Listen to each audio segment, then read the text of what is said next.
বাজনা শুনে আপনারা অনেকেই অনুমান করেছেন যে আজকে আপনাদের সামনে আমি কি ভিডিও নিয়ে এসেছি। তো হ্যালো এভরিওয়ান, সবার কি অবস্থা? সবাই কেমন আছেন? আশা করি অনেক অনেক ভালো আছেন। আমি কিন্তু অনেক বেশ ভালো আছি। দেখেন কেন ভালো আছি এর নমুনা দেখেন। আমি আজকে আপনাদের সামনে একটি নতুন একটা সুন্দর একটি ব্লগ ভিডিও নিয়ে এসেছি, একটি বিয়ের ভিডিও। এটি ছিল আমাদের এলাকার একটা মামাতো বোনের বিয়ে। অনেকদিন পর এই একটা বিয়ের অনুষ্ঠান আমরা আজকে ভাগ্যে পেয়েছি। কেন ভাগ্যে পেয়েছি জানেন? কারণ অনেকদিন আমাদের এলাকায় কোনো বিয়ে অনুষ্ঠান হচ্ছিল না। তা দীর্ঘ ১ বছর ১-১.৫ বছর পর একটা অনুষ্ঠান হয়েছে। তাই আমরা এলাকার সবাই মানে প্রত্যেকটা মা-বোনেরা অনেক এনজয় করেছি এই বিয়ে অনুষ্ঠানে। দেখেন প্রত্যেকটা মা-বোনেরা কিন্তু সেই হলুদ শাড়ি পরেছিল দেখেন। আর বিয়ে মানেই হচ্ছে অনেক নিয়মকানুন, অনেক আয়োজন।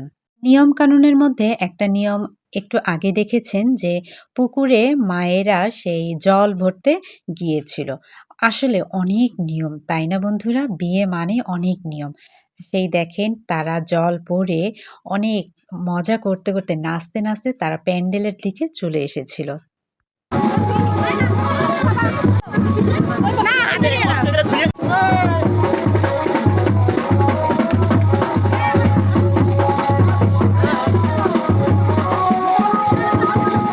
আপনারা সবাই চিন্তা করতে পারেন যে এলাকার সব মেয়েরা শাড়ি পরেছে, তো আমি কেন পরি নাই? আসলে আমার একটু সমস্যা ছিল, আমি শাড়ি পরি নাই। আর গায়ে হলুদের পরে আমি মূলত একটু বাজারে গিয়েছিলাম, এই কারণেও আমি শাড়িটা পরিনি। তো শাড়ি পরি না তাতে কি হয়েছে? অনেক আনন্দ করেছি। দেখেন আমাদের সেই মা-বোনেরা সেই ঘাট থেকে জল ভরে সেই কন্যার বাড়িতে মানে যে মামাতো বোনের বিয়ে হচ্ছিল, সেই মামার বাড়িতে সেই মায়েরা সেই জল ভর্তি করে কলস নিয়ে সে বাড়ির ভিতরে প্রবেশ করলো। আর দেখেন এই যে হচ্ছে মেয়ের দুলাভাই আর ওই পাশে হচ্ছে আমাদের এলাকার একজন প্রাণচঞ্চল একজন দাদা। দেখেন কত সুন্দর করে সে নাচানাচি করছে। শুধু দাদা আর সেই আমার সেই বোনজামাই একা না, এর সাথে আমাদের এলাকার মাসি, মামি, বৌদি বলতে সবাই একজোটে দেখেন কত আনন্দ উল্লাস করছিল। আমরা এভাবেই কিন্তু একেকজনের বিয়েতে আমরা এরকম অনেক আনন্দ করে থাকি। আর এই হচ্ছে আমার একটা দিদি। ওর কথা বলে শেষ করা যাবে না। ও একজন হাসি চঞ্চল মানুষ। ওর মধ্যে অনেক প্রতিভা রয়েছে। ও মানুষকে অনেক হাসাতে পারে, অনেক পরিশ্রমও করতে পারে।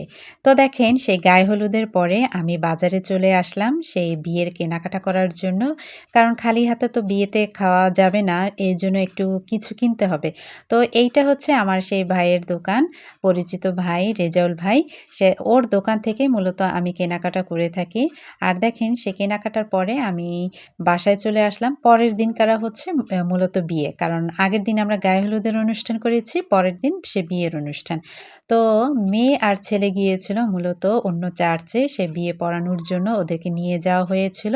তো মেয়ে আর বরের আসতে দেরি হওয়াতে আমাদের সেই লোকজনদের যারা আমাদেরকে দাওয়াত দিয়েছিল আমরা তাদের আপ্যায়ন গ্রহণ করে সেই দেখেন আমরা সেই খাবার-দাবারে আমরা অংশগ্রহণ করেছি।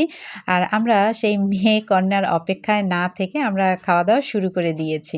তো দেখেন অনেক ভালো আয়োজন করেছিল। আমার মামার যতটুকু সাধ্যের মধ্যে ছিল সে তার থেকে অনেক ভালো আয়োজন করেছিল। তো খাবারের আইটেমগুলোও ভালো ছিল এবং রান্নাটাও অনেক ভালো হয়েছিল। তো আমাদের খাওয়া-দাওয়া শেষ হয়ে গিয়েছিল আর ঠিক সেই মুহূর্তে সে বর আর কনে প্যান্ডেলের ভিতর ঢুকে এসেছিল। আর আমি মূলত আমার ছেলেকে খুঁজছিলাম ওকে খাওয়ানোর জন্য। আর ওকে না পেয়ে আমরা বাড়ির সবাই ওকে রেখেই আমরা খেয়ে উঠলাম। ও কারোর কথা শোনে না। ও ছেলের কথা কেন বলছি? আমার ছেলে তো এই মুহূর্তে ছিলই না। কারণ ও আগের বৈঠকে ও খাওয়া-দাওয়া করে চলে গেছে। কারণ আমার ছেলে এখন বড় হয়ে গেছে, ওর মাকে এখন আর প্রয়োজন নেই। এই যে দেখেন আমাদের সেই বর আর কনে। দেখেছেন কত সুন্দর, তাই না? ওদের দুজনকে অনেক সুন্দর মানিয়েছে। তারপরে খাওয়া-দাওয়া শেষে আমরা সেই বের হয়ে আসলাম। এখন চিন্তা করলাম যে ওদের সাথে শুধু কথাই বললাম। কিন্তু ওদের সাথে তো একটু ছবি তোলা হয়নি।